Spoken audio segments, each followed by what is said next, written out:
All right, guys, pay attention. I'm going to show you something cool here, and we'll get more into this in our Kotlin class in the next course using debuggers and debugging methodologies. Here we're going to keep it pretty simple initially.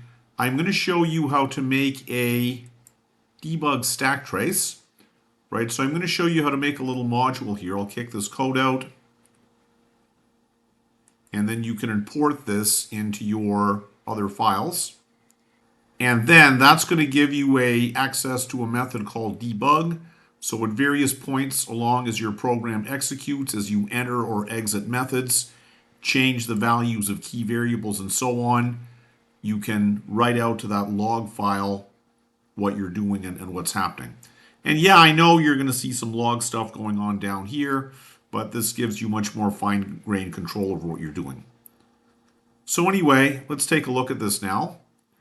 So initially, it's empty, and the way I set this code up, it'll append.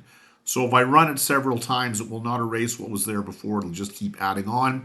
Sometimes when you make a change and then something goes wrong, it's valuable to see what it was looking like when it was working properly. So anyway, first of all, let's run the program.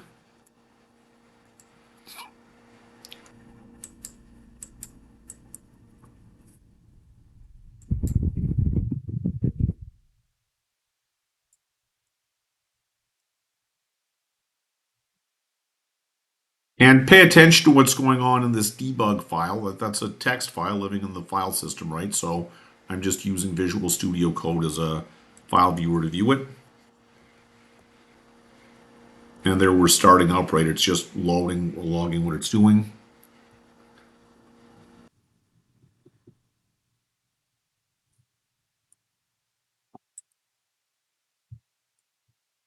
And there you see as I go into various functionalities, it's just logging it out. And if everything's working fine, not that big a deal.